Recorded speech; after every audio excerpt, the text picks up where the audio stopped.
Well, hello everyone. I'm Karen King, and with my co-host Sama Famratis, we want to welcome you to another interview of the Ultimate Health Summit. Today we have with us Dr. Kara Fitzgerald, who is brilliant at understanding the biochemistry of the body and the importance of nutrients in food.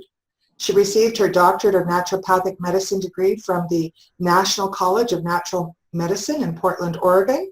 She completed the first Council on Naturopathic Medicine accredited postdoctorate position in nutritional biochemistry and laboratory science at Metametrics Clinical Laboratory, which is now Genova Diagnostics, under the direction of Richard Lord. Her residency was completed at Progressive Medical Center, a large integrated medical practice in Atlanta, Georgia. Dr. Fitzgerald regularly lectures internationally for several organizations and is in private practice in Sandy Hook, Connecticut. Welcome to the Ultimate Health Summit, Dr. Kara Fitzgerald.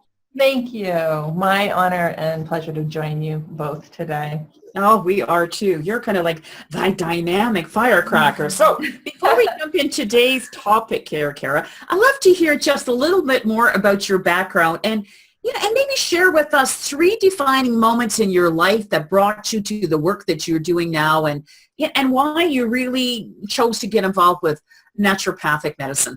Wow. Okay. Geez. Well, all right. That's a good question. Oh, we really dig deep here. I know. I see it. I know. That's great.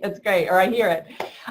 Okay. So 3 defining moments. One would be like a really powerful one, and it's, a shout out to my mom. Hopefully she'll tune in, and actually I'm sure she will, because she tunes into everything, which is really sweet. I appreciate her support. But she raised us. Actually, it's a generational thing. So my grandmother was cognizant of eating clean food and having an organic garden, and she was really they were both influenced by somebody called Adele Davis, who was big back then, and Carlton Fredericks, both published books, and Carlton Fredericks was on NPR, I think, back in the day. Anyway, it really influenced my grandmother and and it influenced my mom. And so I grew up. You grew into vitamins. I grew up eating sardines. I'm like, yeah, me too. I love it. Are you? That's amazing. Like, I'm one of, maybe 7 kids in my town who actually consumed sardines when they were young.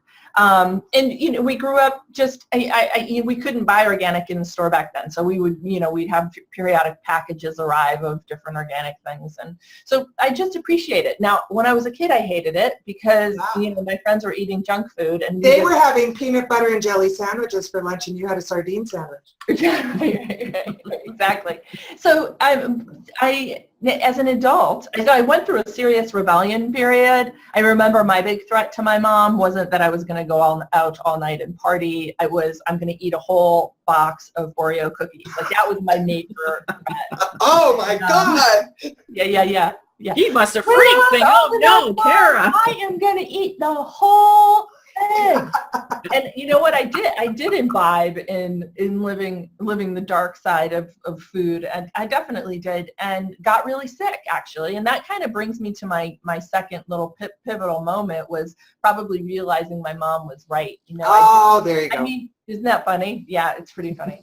I burned the candle at both ends, so I had a lot going on, and this was in my 20s. It was around the time that I was sort of puzzling through graduate school.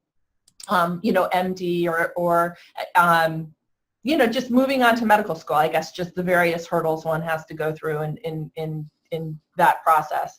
And so I developed fatigue, basically chronic fatigue. And let's see, so pivotal moment, got sick, eating lousy, burning the candle, went to see a naturopathic physician. So I went to a lot of regular doctors. Yeah. Finally went to an ND, He prescribed, a handful of nutrients for me and suggested kind of gently that I make consider some lifestyle changes. And I got better. So that was pretty inspiring. Yeah, I was better. And then I started to work in a health food store. So I was familiar with the health food store world. I was familiar with that world, but I really had kind of pushed it away. And so I had a job in a health food store, and it was in there. It was the combination of my own return to wellness and working in this store in the supplement section. I really became interested in the biochemistry. I ended up reading, there's an author called Udo Erasmus who wrote a book that was really popular. Yeah. Isn't he Canadian? Yeah. Udo's Oils. That's right. Yeah, that's right. Right, famously. Yeah. So I got into nutritional biochemistry, like really big time, and it was sort of these collection of events that made me realize that naturopathic school was much better suited to what I wanted to do and where I wanted to go in life. But what's interesting is that I practice clinically, and my clinical practice is a really important part of what I do, but I was also, very, again, really interested in the science piece. In fact, in hindsight, I'm like, why didn't I go for a PhD? But I'm glad that I went to naturopathic school. It was an awesome medical school.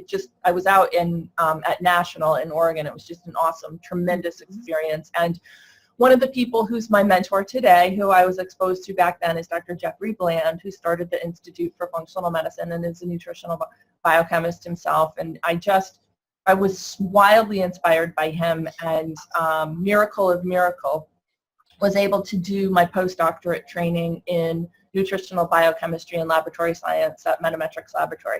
So I spent a good chunk of my training, and continue to this day, sort of steeped in all of the information that I was so enriched by way back when I worked in this health food store and was just learning about Udo Erasmus and just sort of looking at, basic biochemistry that was available to us at that time. Really kind of cool process. And I think, being in the lab and continuing to be part of that world today, as we move into the omics era and looking at genetics and metabolomics and proteomics, et cetera, et cetera. So it's sort of all an extension from where I came. So neat journey. Mm-hmm. Very cool. Very cool. Look at you now. Whoa, excellent. It's kind of amazing how these things all came to get together. I mean, Yes. as I say it to you guys, I'm sort of seeing it. I'm like, wow, it's really good. Sort of a synchronicity, right? Yeah. Yeah. Well, great. Wow. Bruce Lipton has a quote: "I am the master of my genes, not the victim of them." Yeah. Is that a myth, or is it the truth? I think that it's absolutely true. I think that it's absolutely true, and that we can be empowered by, what our genes tell us. We can be guided by them. I would probably soften it. I just have to say, certainly some genetic predispositions are stronger than others. However, I would agree that we can be empowered strongly by our genetic material. In fact, this book of life should be just that, the book of life, not the book of death, not the book of diseases we're going to get, not the book of, what we need to be anxious about. It's truly the book of life, and we can open it and we can read it and we can be empowered and we can be inspired to take that information and live our best life. That's what it holds for us, without question. So how do we listen to our genes? How do we listen to our genetics? How do we listen to our genes? That's a question. We don't put a microphone on those Levi's or just Goes ding, ding, ding, ding, ding. You're doing something wrong here. Right. Well, there's levels to this. Obviously, being a clinician and having the strong science background that I do, I know that we can do a drill down into some very careful investigations that will give us a lot of information at the biochemical and genetic level about what we can hear, what we can listen to. In fact, actually, before I jump into this thought, don't let me forget that. I just wanted to say something else along the lines of Bruce Lipton. This came from Siddhartha Mukherjee. He published recently The Gene, and he also was, he won the Nobel, not the Nobel, I'm sorry, the Pulitzer for his book, The Emperor of All Maladies, an amazing book on his experience as a oncologist and research scientist.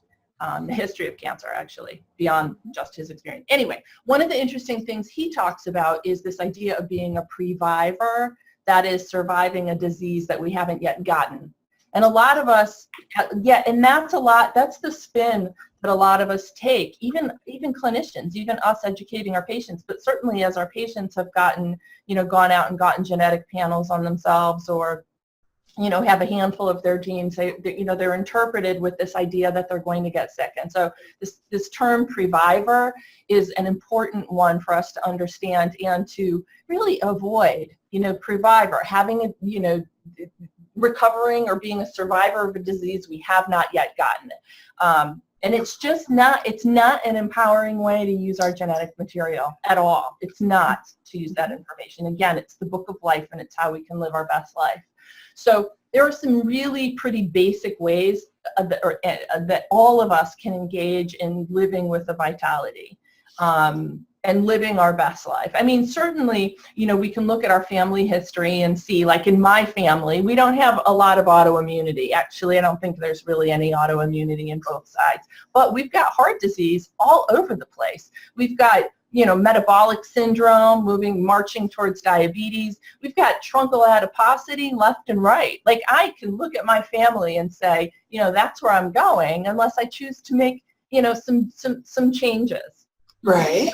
And again, so I know that's one potential story of where my genetics will take me. I also know, so my family, a lot of my family are hardy, Poles, hardy, from the, I don't know where in Poland, but they're really hardy and, big, tall people. And, they came to the United States. I grew up in Cleveland. There's a Slavic village in Cleveland where my family is from, and they ate they adopted the Western diet wholeheartedly. Tons of sugar, tons of carbohydrate, lots of pierogies. Pierogies are really good, but, obviously you want them in moderation. So they adopted this Western lifestyle and ended up with a whole bunch of these cardiovascular disease and so forth. So in my life, one of the really incredibly important things that I can do for myself is exercise, and exercise regularly. And when we look in the research on exercise, and it, really across the board, it's healthy for everything. Now, there is, it is important to pay attention to how intensely we exercise. Research on very high intensity events isn't remarkably strong in its preventative properties. So we want to exercise, where we're at, meet ourselves where we're at. Don't push ourselves beyond what we're capable of doing. And the data really, really, really support that as helping, virtually every condition. So as I was telling you guys, I had just hopped in from a bike ride. I snuck out today for a little while. I budgeted. It's nice that you can do that. Yeah, I try to. I actually try to structure my day so that I can engage in some of the really important self-care activities that keep my life, balanced and sane. So exercise would be one of the very first things. That's just uniformly good for everybody. And after that, the other huge thing. I mean, we can look at where the direction in which the Western life pushes us, and just really try to do the opposite. If possible. So I spend a lot of time in this chair. I keep rolling. It's actually a chair that is a little bit wobbly. I don't know if I know I'm moving a little bit over here. This chair is supposed to help my core actually stay a little bit, just be engaged a little more. And I think that's why I wobble around on it. It helps. And I have these pedals underneath my desk here that I can kind of slip my feet into and rotate a little bit. So we know, as they say, sitting is the new smoking.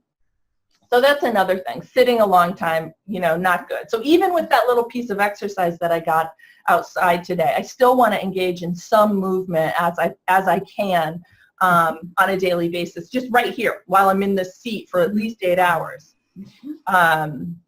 The other piece, what am I doing to ground myself? What am I doing to manage the stress that is inevitable as the business owner? I travel a lot, lots of things going on with family and with my life outside of my work. But I live a full existence, as we all do. And the stress cup, overfloweth.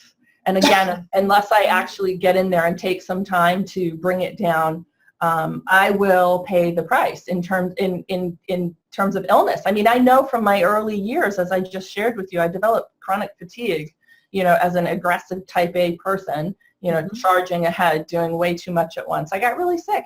And now today, if I burn the candle too much, if I don't engage in good self-care, I'm going to get tired. That's one of the first things that'll kick in, is fatigue. And then of course, the third thing that we can all do. And let me just talk about both exercise and what I'm going to do to manage my stress.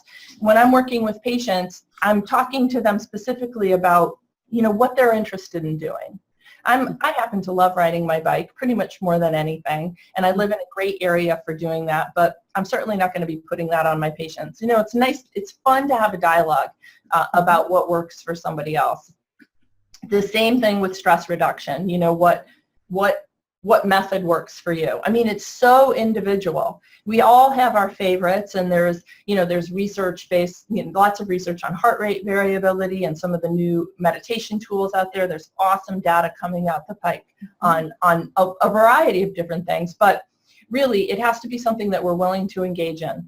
And it can be as simple as just being, just in conscious breathing, just a few rounds of conscious breathing. Has shown benefit. So I like to, rather than impose something on my patients, just dialogue with them about what they're going to do, what they're willing to do, and it's an ongoing conversation. It's actually featured right there in the treatment plan that I generate and that we generate together, so that we return to it continually. Often, for folks who have a complex chronic condition, who've seen a lot of providers, and a lot of, and the folks that come to my practice and find me inevitably have gone to a lot of other physicians without complete resolve, and then they end up with me. And often these are the things that are off the plate, but they haven't, we don't take it, the impact of stress on health, a lot of us don't take it seriously, until we're really, really down and out. But anyway, I've said a lot, so I want to hush and just, what do you guys think? What else? But Kara, you talked about, you've got a history of heart disease, but so we've been doing some, reading like Alzheimer's, diabetes and stuff like that. And some of these conditions have been linked to faulty methylation. So tell us about that. Let's talk about what is all the fuss about that? Is. Perfect. Okay, so that's, go ahead. What is methylation? Oh, okay, good. Okay, so we're talking about genes, and I'm giving you big picture interventions, but let's talk about where I've been putting a lot of my energy these days, and that's specifically in the arena of methylation and more specifically epigenetic methylation. Okay. So methylation is simply, it's the transfer of a methyl group. So a methyl group, I actually have a methyl group kicking around here. Here's a methyl group right here. It's a carbon, actually that's a methane. Let me make a methyl. It's a carbon with 3 hydrogens. Okay. Methyl group. And our body, it's an incredibly simple molecule, and our body is either putting this on other molecules or taking it off. Actually, we'll make this in the cycle, the methylation cycle that a lot of us have heard of. A lot of us are actually looking at our genes in the methylation cycle to see if we have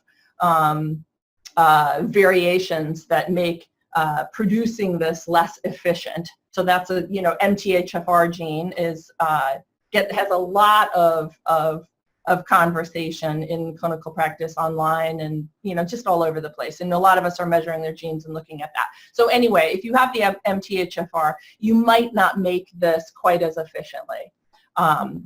You're not necessarily unable to make it, or you wouldn't be here. But the degree of insufficiency isn't always commensurate with the extent of the variations, if that makes sense. There's a lot of other pieces that go into that puzzle. So anyway, we're making this guy, and then we take it and we put it on different compounds, or we actually remove it from different compounds, and lots of stuff happens. We're doing it in every cell in the body. We're popping this on or taking it off or making it. Every cell of the body all of the time, like all of the time. It's incredible. And actually, because it's so far-reaching and ubiquitous, it's difficult for us to wrap our arms around what the heck it is, or what it's doing, and what it looks like if it's imbalanced, because it's happening all over the place. So issues associated with it are varied.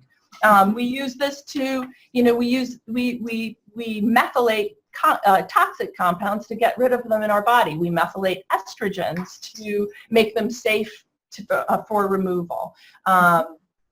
We make neurotransmitters, or we metabolize neurotransmitters. So adrenaline, we need a methyl group to get it out of the body. We make immune cells. We make the myelin sheath on our nerves. What else do we do with it?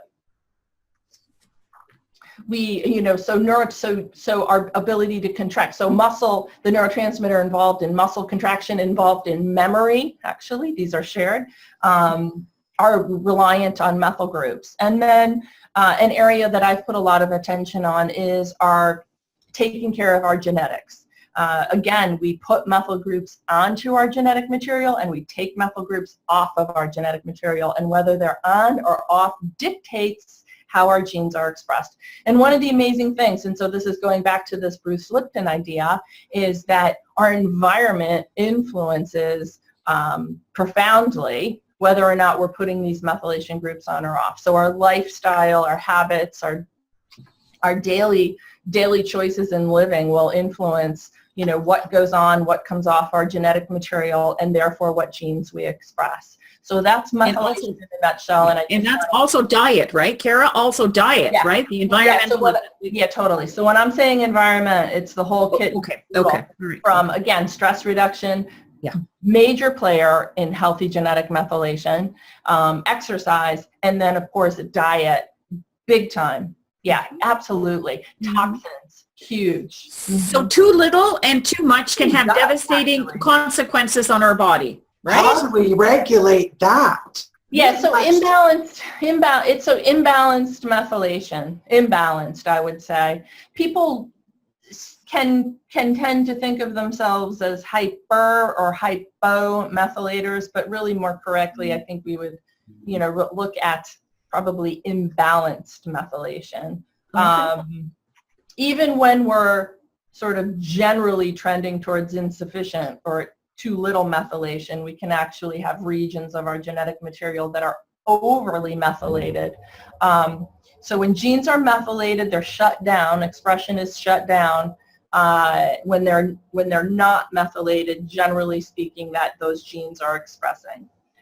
So you can imagine there's probably times when we've shut a gene down that we don't want it shut down. And the best research in this arena is looking at cancer. There's all of the chronic diseases have data on this hypermethylation picture, but the longest is cancer. We use demethylating agents in cancer these days. But so we've got these oncogenes, these tumor suppressor genes, and these tumor suppressor genes we want alive and active and doing their things and shutting down cancer all over the body. We want these robustly expressing. But they can be inappropriately methylated and shut down. And how do we inappropriately methylate them? Well, again, toxins, diet, some of our lifestyle choices, et cetera, these things can lead to imbalanced methylation. Or conversely, there's regions in the genome that are hypomethylated. So we want those genes shut down, and those are the oncogenes that I just mentioned. So cancer promoting genes, we don't want those turned on. Pro-inflammatory genes, we don't want those to be in excess expression. I mean, we want some inflammation. If we need a good immune response, we need to be able to generate a good, strong, inflammatory response. But we don't want it in excess. We don't want it, chronically promoted. So hypomethylation can happen and be one of the pieces in chronic inflammation. So what's the fuel? Is it the B vitamins? Can we use a lot of that? The folic acid, is that also true? So, okay, good, great question. We need to be able to make enough of these methyl donors. We need to be able to do that. And that does indeed require B12, it requires folate, it requires, a host of minerals, even DHA, the fatty acid. Yeah. Docosahexaenoic acid from fish oil actually can help turn on the methylation cycle and promote production of these. From beets, I'm eating some beets today in lunch, and beets have something called betaine. Betaine turns on or helps support the methylation cycle so we can make these babies. Okay. So yes, there's a variety of really incredibly important nutrients involved in making these. And, as we age, so we could have some limitations in the cycle genetically, although I just want to, caution how strongly we interpret that. But as we age, the aging tends to be a hypomethylation process, so we're not making our methyl donors as efficiently. So we need a good, rich diet that's providing these nutrients. And for a period of time, we can look at supplementing without question. I think there's an argument for over-supplementation. I think some of us have leaned a little bit excessively on taking methyl donor nutrients, high-dose folate, B12, et cetera. And I think we really need to lean more strongly on diet. And the reason that I say this is, again, going back to that hypermethylation that can happen on our epigenome. So the regions of DNA that get shut down with excess methylation. I think we want to be mindful around, whether or not we're pushing it. But, food, to my knowledge, to my read on the literature, there is no association with, whole food intake promoting hypermethylation. So we can lean on a good, varied diet of methyl donor-rich foods. That would include eggs and liver, greens, lots of greens, beets, nuts and seeds, fish, as I said. For the DHA, any good quality protein is going to have some methionine in it. Methionine is part of the intimate amino acid in the methylation cycle. So those are some of the nutrients that we want to get through our diet. Supplementation is absolutely okay, and I do it all of the time, but I now say that let's have an endpoint in sight if at all possible. Let's not aggressively supplement forever, but let's look at adopting a healthy methylation balancing lifestyle. So those are our methyl donor foods, and I try to eat some every day. I actually try to incorporate them in really pretty much every meal that I have. The other piece is, these what we're calling methylation adaptogens, and this is a huge group of nutrients that have a balancing effect. So we've got these regions of hyper, we've got these regions of hypo. How do we balance it out? It turns out some of our nutrient power-packed players are actually these potent methylation adaptogens.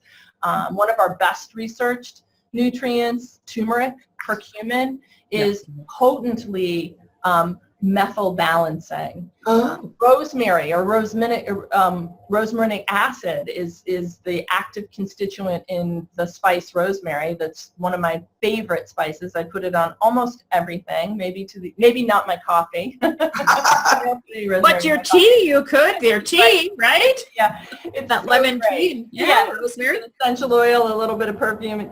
Rosemary. So it's just a beautiful, beautiful herb that is potently, methylation balancing. It's really cool. Green tea.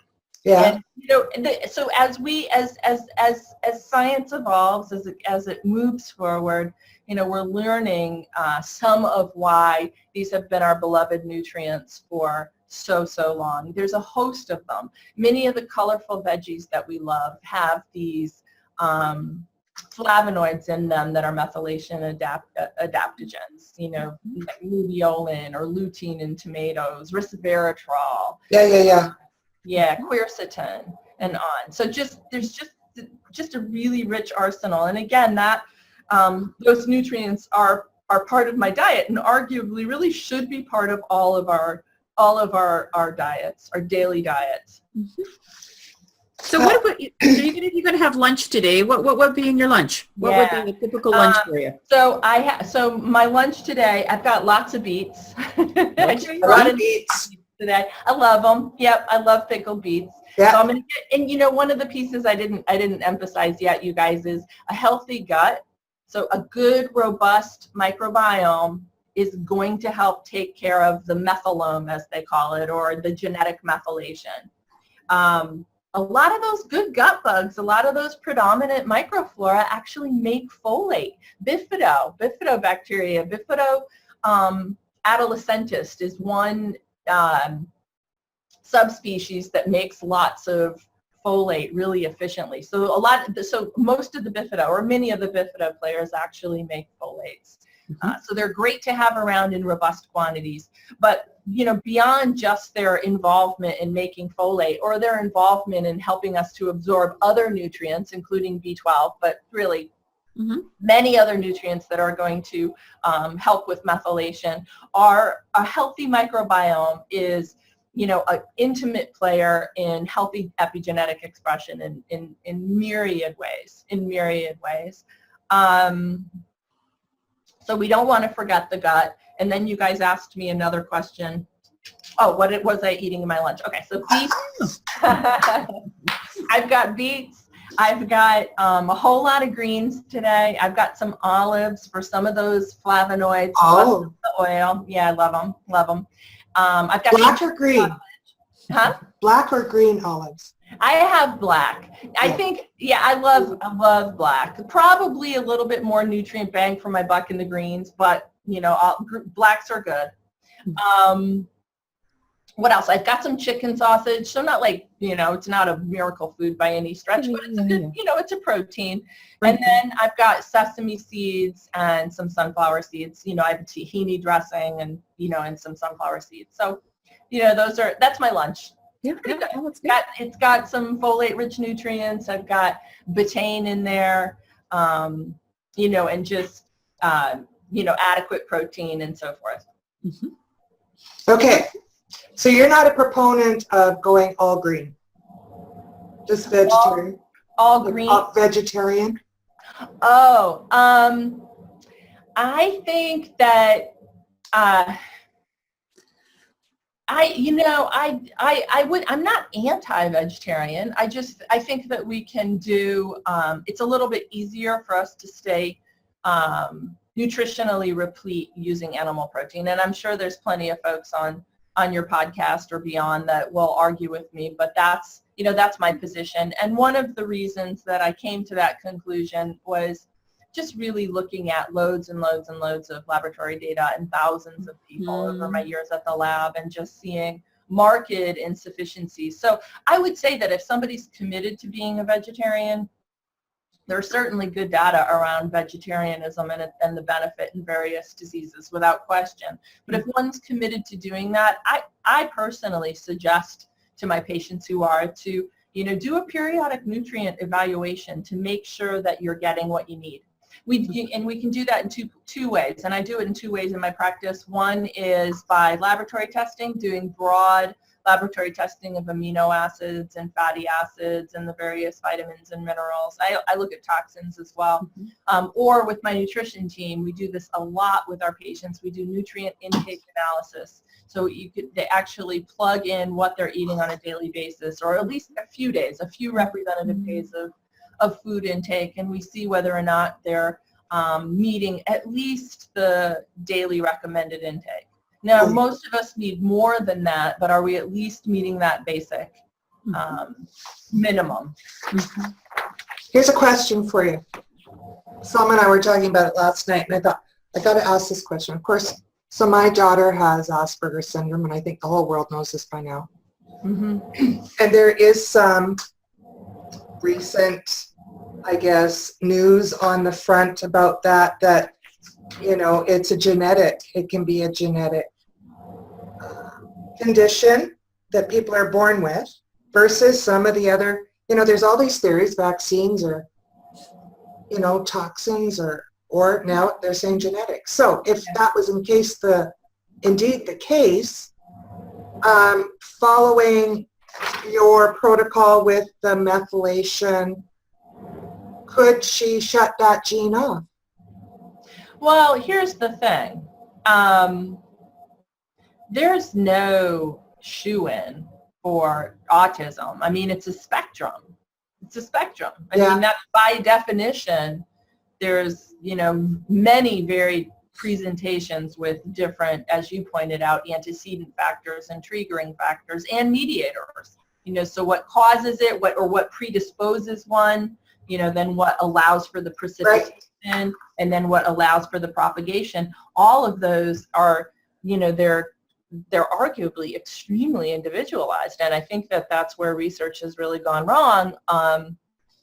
You know, because we're used to, you know, one thing causing disease, or we're used to, or we're always craving being on the hunt for that one thing. And you know, although I know, you know, even some years ago, CDC was expanding its investigation and looking more broadly, but there is not, to my knowledge, I mean, there just isn't one gene.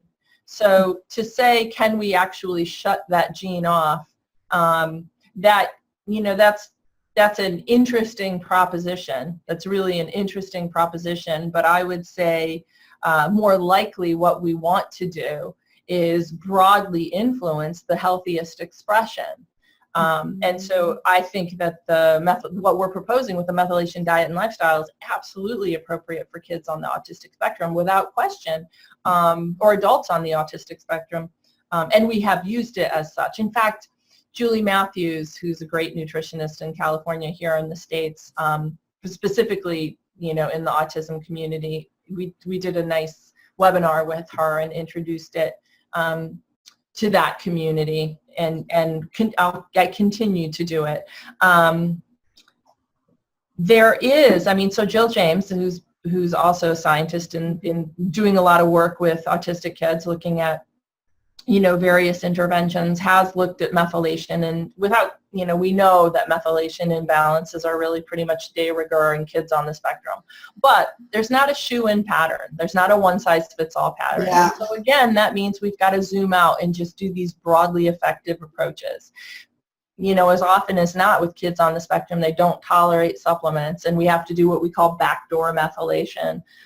Again, you know, relying on food and lifestyle. Incidentally, exercise, stress, you know, good gut health, as I said earlier, all of these things either support healthy methylation when done in balance, or they promote, you know, imbalanced methylation. So there's just the net that we need to cast to really allow for healthy, balanced, epigenetic methylation is so much bigger than what we've previously thought. Yeah, you know, we see in kids on the autistic spectrum, you know, mitochondropathies. We're looking at mitochondrial health, and that's actually, you know, when there's a mitochondropathy present, can be precipitated by a vaccine or another toxin exposure.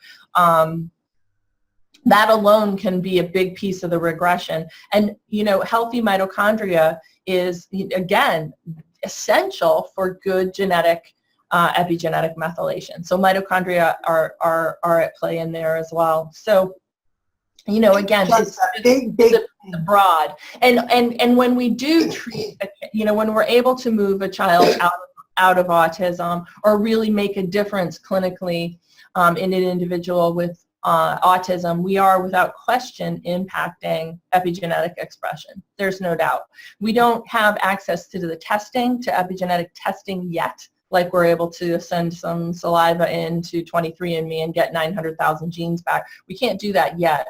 But we will be. And the research, so the research community is just bursting forth with, you know, new publications on a daily basis. And it's just it's an important piece of the puzzle. Yeah, it affects so many people. Wow. Yeah. This is just an amazing subject. Mm-hmm. Yeah, yeah, yeah. It's big, and it's one that will just continue and grow and, refine, but it's exciting. I think it's very empowering for me. I mean, one thing, again, it's brought me back in my reading of the literature, just back to sort of the basics, really remembering food, remembering that we can pay attention to what we're eating to empower it. Just healthy expression. Even when we think we're eating a great diet, if we need to zero in on epigenetic methylation expression, there's ways that we can do that carefully, just turning up the volume on certain foods we know to be either balancing or we know to have a lot of methyl donors in them. And some of the lifestyle things that we can do that will just broadly influence taking care of mitochondrial health and so forth. It's really exciting, empowering stuff, and it's so much bigger than just taking some B12 and some folate. Right. Wow. Gosh, we're taking a lot of your time here. I'm so sorry. But a quick question I wanted to ask you, like I went to our local little bulk barn and trail mix and everything else, and it was quite good. But then I ran across your recipe on your website, and I thought, oh my gosh, it sounds good, like the pumpkin seeds and the sunflower, and you got the cashews and, a little bit of coconut oil, sea salt, and the coconut flakes and a little bit of cinnamon, and then like the unsweet. Okay, I like the fact that we didn't have any chocolate. We were talking to Karen. I said, we got to try that. Like, oh my gosh, that would be 100 times healthier than what I picked up, and I think I'm eating something healthy. And I thought, I love that. I'm going to make that. I'm going to do that. That's we've got a nice little, nice collection of methylation superfoods. Actually, on the website, you'll find what we're calling the methylation diet and lifestyle approved recipes, and the trail mix is one of them for sure. And so you can make these things, and so we need to have methyl donors. We need to have a methyl donor rich diet, but we also have to have those balancing nutrients as well. And our recipes have those. Oh yeah, no, that's excellent. It's cool. It's really cool, and it's empowering. It's just fun to do. It is. I'm going like, well, I got to make that. And Karen and I were talking about that. I'm going to say, I'm going to bulk barn later on. Go get all this stuff. Yeah, that's right. Healthier and everything else. So, Kara, like our summit is called the Ultimate Health, but live life well. What does that mean to you? And you shared some of your, habits that you do sometimes on a daily basis, but just talk to us a little bit more. So I think just explaining to you what I've been up to is a really big part of my own wellness journey. And having suffered, having hit fatigue, a profound debilitating fatigue for a period in my life, woke me up. But as my career took off and things got busier, I was globetrotting for a good chunk of my work. Just a lot. I was in a plane a lot, and it was fun. It was really exciting. It's it's my calling. I feel like we're really doing important work, but definitely my health was struggling, and I interviewed Sarah Gottfried actually a few years ago, actually just before her first book came out, and then I she and I hit it off, and we've stayed in contact, and I love her and I admire her. And one of the things that's pretty neat about Sarah is that she really practices what she preaches. She really does live what she says she's living. And the very first time I met her, we had a preliminary conversation before I interviewed her, and I had just gotten off a red eye, and I was absolutely out of it. And she challenged me on it, rather than asking me where I was and what I was doing and how exciting it was. She immediately pointed out how remarkably it was, unhealthy it was for me. And I was ready to hear it at that time. I think it was 2013 when we had this conversation, and it was, it was really what I needed to hear. I was ready to hear it, and it was just a little bit of a domino effect for me for, really making some significant habit changes, things for the long haul. I like being at home. I don't like traveling too much. I think we can do a lot in cyberspace. I'm talking to you guys all the way up in Alberta. Absolutely. I like being able to exercise, most days, if not every day. That's important. I love having access to good food. So there are things that I'm drawing, lines in the sand on, and just, I'm not going over this. I am doing this. And so I've cut way back on my travel schedule. I still travel, but I've cut back on it. And I've just built in some stronger self-care structures that I don't let I don't let them be sacrificed, and actually really at the end of the day, it's up to me. I'm the one who has to say no. So it's really up to me to stepping in and drawing what my boundaries are and just being clear on them. And that's meant that I have to turn down some things that are really exciting and that I want to do. But if they're meant to be, we'll find the time later, and that, I don't want my wellness, my longevity in this world that I'm so incredibly called to be in, to be compromised. Right. So that's a little bit of my personal journey. I think that's really the key is just being committed to your self-care and your own wellness. And that's where a lot of people, I think, not today. I want to do this. Well, it's exciting, and there's lots to do. I mean, our field is just growing by leaps and bounds. I mean, there's just so much to be done. But there's a lot of us. It takes a village. I mean, I love a collaborative care model. I've got a good team on board with me. I've got lots of people who are really competent here to be able to do the work, and we can spread it out, and we do, and we're better. I'm stronger with this amazing village. That's wonderful. That's wonderful. Oh, wonderful. Well, you've been such a delight. I mean, you're just so informative and passionate and just caring, and you really do want, in all your research, you do want the best for people. So thank you very, very much for sharing. And for people that would like to go further with Kara's work, we will have a link at the bottom of this video. So click on that. And we're going to give you guys our methylation adaptogen download. So some really awesome balancing foods. We'll have a great list of them. Wonderful. Thank you so much for your generosity. Oh, thank you. Sharing your time with us. You're such a busy, busy girl. And of course, big hugs to everyone watching this episode of the Ultimate Health Summit. Until next time, live life well. Bye, everybody.